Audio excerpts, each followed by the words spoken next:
Vamos lá, pessoal. Agora sim, estamos quase finalizando a nossa revisão. Nós vamos retomar aqui do poder executivo para falarmos das previsões mais importantes e fecharmos com segurança pública e a ordem social.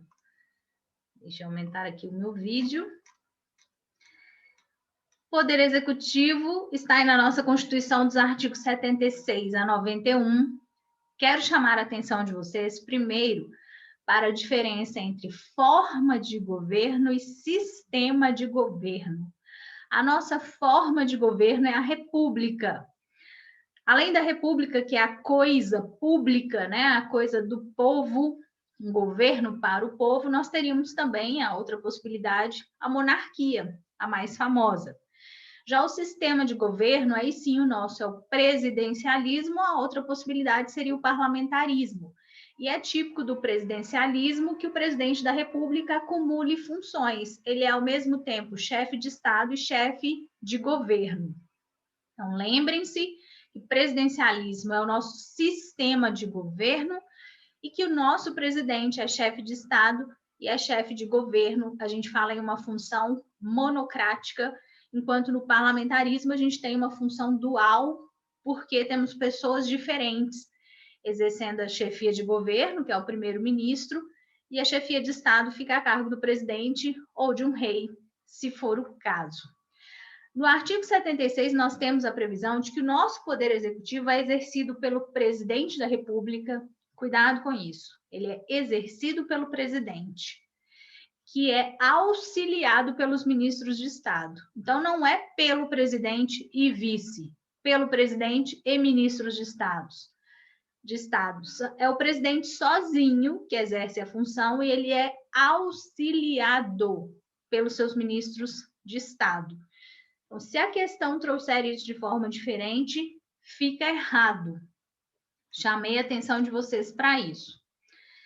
Depois vocês vão ler todos os artigos que temos aí, que se referem à eleição do presidente e do vice. Eles são eleitos pela mesma chapa e a eleição deles depende do voto de maioria absoluta. Se isso não for conseguido em primeiro turno, que é no primeiro domingo de outubro, far-se-á um segundo turno no último domingo de outubro. A gente precisa alcançar a maioria absoluta de votos válidos, né? Então, não entram os votos brancos e nulos, são os votos válidos. Presidente e vice têm até 10 dias para tomar posse da data marcada, né? Sob pena de os cargos serem declarados vagos, e não podem se ausentar do país por mais de 15 dias sem autorização do Congresso. Não confundam esses prazos, tá bom? O que eu chamo a atenção aqui? O que eu acho mais importante? O artigo 80, que nos diz que no caso de impedimento do presidente e do vice, serão chamados a exercer a presidência da República sucessivamente. Então, nessa ordem, presidente da Câmara, presidente do Senado, presidente do STF. Gente, isso aqui é uma situação transitória, temporária, tá? É só enquanto existe algum impedimento, alguma vacância, ela não é resolvida. Por quê? Se tivermos uma vaga só, então, se o presidente da República, suponhamos que tomam posse presidente e vice, o vice falece. O que vai acontecer? Nada. O presidente segue sozinho. Tomam posse presidente e vice e o presidente falece. O que acontece? O vice assume a presidência e segue sozinho. Agora, se os dois cargos ficarem vagos, é o que a gente chama de dupla vacância, nós temos que analisar se isso aconteceu nos 2 primeiros anos ou nos 2 últimos anos do mandato. Por quê? Diz o artigo 81 no caput que se isso acontecer, e aí nós estamos falando dos 2 primeiros anos, tá? Far-se-á novas eleições depois de aberta a última vaga. Então, no dia que os 2 cargos ficarem vagos, nós temos 90 dias para realizar eleições. Essas são eleições diretas, porque ainda estamos no início do mandato. Agora, se essa vacância acontecer nos 2 últimos anos, nós teremos eleições indiretas. O Congresso Nacional é que vai eleger presidente e vice. e elas serão feitas 30 dias depois de aberta a última vaga.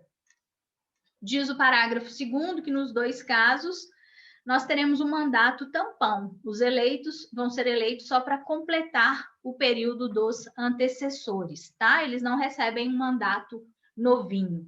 É só o que faltava para complementar o do antecessor. Agora, o que a banca CESP-Sebrasp mais gosta de cobrar sobre o poder executivo? As atribuições do presidente da República, que estão no artigo 84 da nossa Constituição. Leiam muitas vezes esse artigo, porque a banca adora perguntar sobre essas atribuições. Vejam aqui, por exemplo, né, eu destaquei aqui 3 dessas atribuições que estão nos incisos. Vou destacar aqui do inciso 4 também. Sancionar, promulgar e fazer publicar as leis, bem como expedir decretos e regulamentos para sua fiel execução. Então, é o poder de regulamentar leis, mas as mais cobradas estão no inciso 6º, 12 e 25. Então, vamos ver aqui. O inciso 6º, que é inclusive o mais cobrado, traz a atribuição do nosso presidente de dispor, mediante decreto, sobre. Isso aqui tem que decorar, porque a banca vai fazer pegadinhas, vai alterar o texto, tá? Então, para dispor sobre organização e funcionamento da administração federal, mas qual o requisito? Quando não implicar aumento de despesa, nem criação ou extinção de órgão público. Então, por decreto, o presidente pode tratar da administração federal, da organização e funcionamento, desde que isso não cause aumento de despesa e nem criação nem extinção de órgão público. Também não pode causar extinção de função. Ele também pode tratar de extinção ou de função ou cargo público se eles estiverem vagos. Aqui o detalhe é muito importante. O presidente da República pode, por decreto, extinguir um cargo ou uma função pública? Sim, desde que estejam vagos. Então, se é para mexer na estrutura, não pode aumentar a despesa e nem implicar na criação ou extinção de órgãos. Para extinguir cargo ou função, só se estiverem vagos. A banca mistura isso tudo para confundi-los. Então, muita atenção ao artigo 84, no inciso 6º. Inciso 12, conceder indulto e comutar penas com audiência, se necessário, dos órgãos instituídos em lei. E depois o inciso 25, prover e extinguir os cargos públicos federais na forma da lei. Quanto ao verbo prover, coloquei aqui um destaque, né? Ele pode prover cargos públicos federais ou extinguir esses cargos. As atribuições dos incisos 6º, 12 e 25, primeira parte, então só para o verbo prover, podem ser delegadas. O presidente da República pode delegar essas atribuições. E ele pode delegar a quem? Isso está previsto aqui no parágrafo único. Ele pode delegar a ministros de Estado, procurador-geral da República e advogado-geral da União. Então, isso aparece com nas questões com frequência. Por exemplo, vejam a prova de agente em 2014. O presidente da República pode dispor sobre a organização da Polícia Federal por meio de decreto, desde que isso não implique aumento de despesa ou extinção dos cargos vagos. Olha só, misturou tudo. O decreto, nesses casos, não pode implicar aumento de despesa ou criação de órgão, nem criação nem extinção de órgão. Não tem nada a ver com cargo vago, né? Que isso já é da letra B. Então, questão errada. Como eu disse para vocês, eles misturaram aqui. Outra questão, como são irrenunciáveis todas as atribuições privativas do presidente da República previstas no texto constitucional não podem ser delegadas a outrem. Errado, o presidente pode delegar dos incisos 6º, 12 e 25, primeira parte, a ministro de Estado, PGR e AGU. Para julgar o presidente da República, tanto por crimes comuns quanto por crimes de responsabilidade, nós precisamos da autorização da Câmara dos Deputados. Então, coloquei aqui num quadro para vocês, se for por crime comum, a Câmara tem que autorizar por 2/3 dos membros. Quem vai julgar é o STF. Se for por crime de responsabilidade, a Câmara também tem que autorizar por 2/3 dos membros, faz um juízo de admissibilidade, mas aqui quem julga é o Senado Federal, é o famoso processo de impeachment, né, por crimes de responsabilidade, e a condenação se dá por 2/3 dos membros do Senado. Quem preside essa sessão de julgamento é o presidente do Supremo Tribunal Federal. E a condenação no processo de impeachment vai levar à perda do cargo e inabilitação para o exercício de qualquer função pública por 8 anos. São as punições na condenação do processo de impeachment. Então, as duas condenações, os dois julgamentos, tanto por crimes comuns quanto por crimes de responsabilidade, dependem de autorização por 2/3 dos membros da Câmara dos Deputados. Agora nós vamos para um assunto que eu penso que vai ter um item aí na prova de vocês: segurança pública, artigo 144 da nossa Constituição, dever do Estado, direito e responsabilidade de todos. É um artigo que sofreu alterações recentes, então temos que ficar atento. O rol do artigo 144, já disse o Supremo várias vezes, é taxativo, estados e DF não podem ampliar esse rol. Então, o que nós temos ali? Quais são os órgãos de segurança pública segundo a nossa Constituição? Polícia Federal, Polícia Rodoviária Federal, Polícia Ferroviária Federal, as polícias civis, polícias militares e corpos de bombeiros militares, e a novidade da emenda 104 de 2019, polícias penais, federais, estaduais e distrital. Depois os parágrafos trazem as atribuições. O parágrafo 1º, atribuições da Polícia Federal. Não vou ler aqui, vou deixar para vocês fazerem a leitura. Esse artigo, gente, decorem, porque qualquer coisa dele pode cair, né? Então, tem que saber de cor o 144. No 2º e 3º, as atribuições da PRF e da Polícia Ferroviária Federal. Parágrafo 4º interessa especialmente a Polícia Civil do DF, né? As polícias civis dirigidas por delegados de polícia de carreira incumbem, ressalvada a competência da União, as funções de polícia judiciária e apuração de infrações penais, cuidado com a ressalva, exceto as militares. Então, a gente tira a competência da União. A função de polícia judiciária cabe à polícia civis dos estados e excetua-se as infrações penais, estão excetuadas aqui. E o parágrafo 5º-A, que foi acrescentado pela emenda 104 de 2019, também nos chama a atenção, traz atribuições das polícias penais. As polícias penais vinculadas ao órgão administrador do sistema penal da unidade federativa a que pertencem, cabe a segurança dos estabelecimentos penais, né? Então, a função da Polícia Penal é justamente a segurança dos estabelecimentos penais.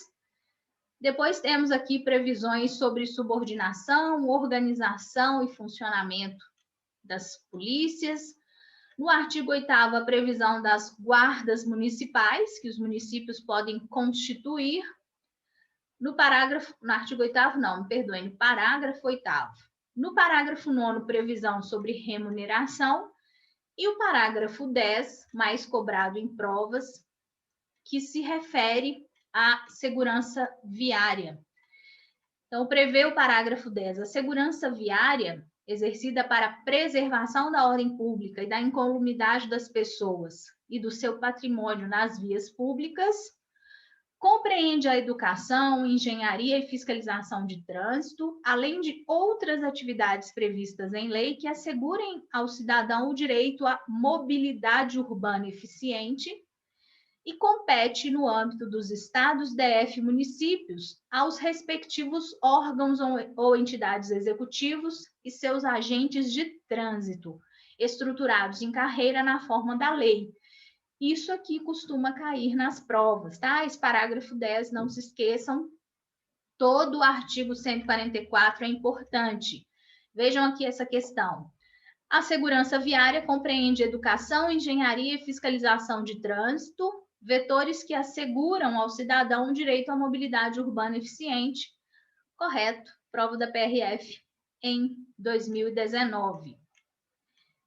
E agora o nosso último título, lá no finalzinho da Constituição, nós temos no artigo 193 ao 232 a ordem social.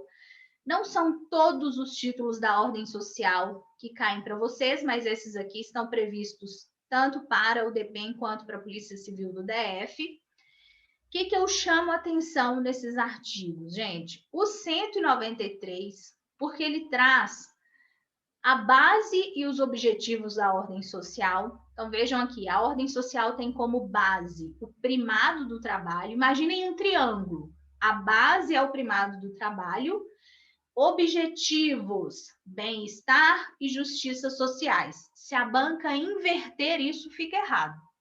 Então, pensem, a base é o primado do trabalho, bem-estar e justiça sociais são os objetivos. Tem que ser assim na questão para estar correto. Aí tivemos uma inclusão de um parágrafo em 2020, segundo o qual o Estado exercerá a função de planejamento das políticas sociais, assegurada na forma da lei a participação da sociedade nos processos de formulação, de monitoramento, de controle e de avaliação dessas políticas. Então, é um texto bom para cair. A banca pode simplesmente copiar esse parágrafo único.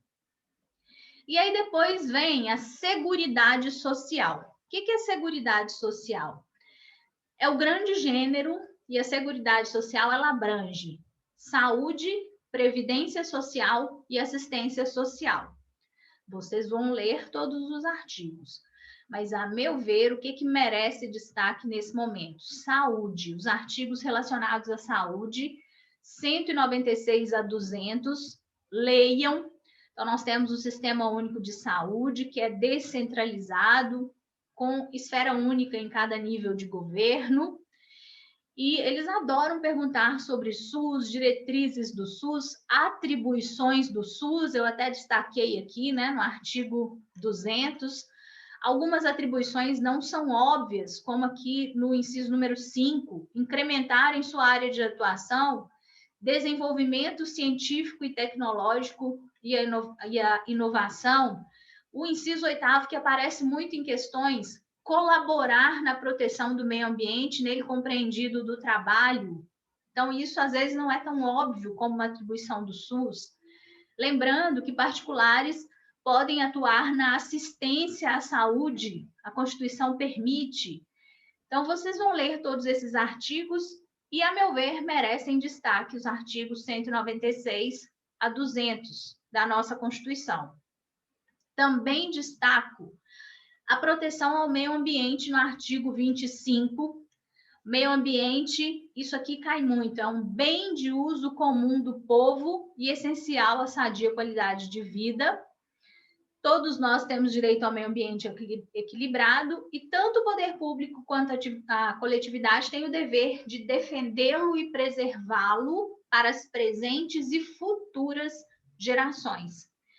Isso aqui é ótimo para cair em prova, né? E aí vem as atribuições do poder público de preservação ambiental, de preservação da diversidade, de proteção de espaços territoriais, de exigência de estudo de impacto ambiental. Eu quero destacar essas aqui que eu coloquei em negrito: promover a educação ambiental em todos os níveis de ensino e a conscientização pública para a preservação do meio ambiente, proteger a fauna e a flora vedadas na forma da lei as práticas que coloquem em risco sua função ecológica, provoquem extinção de espécies ou submetam os animais à crueldade. Lembrando que nós tivemos lei no Brasil para permitir as vaquejadas, né? O Supremo disse que seriam inconstitucionais, o Congresso correu, alterou a Constituição, já tínhamos lei nesse sentido, então entende-se que as vaquejadas, os rodeios não são cruéis e, portanto, não seriam inconstitucionais. Parágrafo 3º também importante: condutas e atividades lesivas ao meio ambiente sujeitam os infratores, que podem ser pessoas físicas ou jurídicas, a sanções penais e administrativas, além da obrigação de reparar os danos que foram causados, a responsabilidade ambiental. E aqui o grande destaque, ó, que veio por emenda, depois que o Supremo disse que eram inconstitucionais, olha o que eles colocaram aqui. Não se consideram cruéis as práticas desportivas que utilizem animais, entenda-se rodeios, vaquejadas, desde que sejam manifestações culturais, que estão lá no 215, parágrafo 1º, como manifestações culturais, e isso faz parte do patrimônio cultural brasileiro, devendo ser regulamentadas por lei específica que assegure o bem-estar dos animais envolvidos. Foi uma emenda, né, em 2017. Então, lembrem-se disso, já que é relativamente novo. E ainda destaco a proteção dos índios, nos artigos 231 e 232. Nessa época de pandemia, nos chamou a atenção, porque chegou no STF uma ação pedindo para que o governo tivesse um planejamento, uma política pública de saúde específica para a proteção das comunidades indígenas, né, em função da pandemia, e agora o governo está, inclusive, prestando contas do que ele tem feito para proteger especialmente as comunidades indígenas, assim como quilombolas. Então, penso que poderia ser uma questão da prova de vocês. A Constituição estabelece no artigo 231 o direito dos índios à sua organização social, costumes, línguas, crenças e tradições, e direitos originários sobre as terras que tradicionalmente ocupam, mas compete à União demarcá-las, proteger e fazer respeitar todos os seus bens. Cuidado com isso. As terras ocupadas pelos indígenas pertencem à União, tá? Eles têm o direito de ficar ali, né, em caráter permanente, mas as terras são da União e a União é que deve demarcar essas terras. Então, é sempre uma boa questão de prova.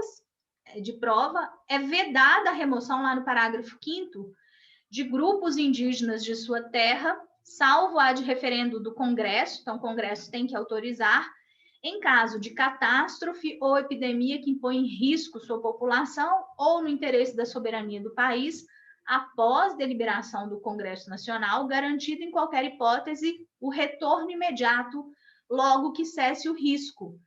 Né? Então, para eles serem removidos das suas terras, é necessário que esse procedimento seja respeitado. E no 232, os índios, suas comunidades e organizações são partes legítimas para ingressar em juízo em defesa de seus direitos e interesses, intervindo o Ministério Público em todos os atos do processo. O MP tem que participar, né, promovendo a proteção dos indígenas. É uma intervenção obrigatória do Ministério Público. Então, são artigos que eu considero relevantes nessa ordem social. Repito, vocês vão ler todos. Estou dando destaques, estou fazendo algumas apostas para as provas de vocês. Tá bom, pessoal? Chegamos ao final da nossa revisão. Espero que vocês tenham gostado, que tenha sido útil. Afinal, falei que não ia falar sobre tudo que estava no PDF e acabei falando, né? Ficou aí mais longa do que previsto, mas espero que ajude aí na preparação de vocês. E para fecharmos aqui com uma frase do Walt Disney: eu gosto do impossível, porque lá a concorrência é menor. Acreditem em vocês, acreditem nos sonhos e objetivos de vocês, acordem todos os dias determinados a alcançá-los. Contem comigo, ótimos estudos, uma excelente prova.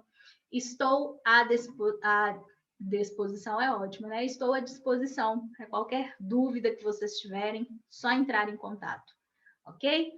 Muito obrigada pela atenção, pela confiança de vocês. Fiquem com Deus. Até a próxima.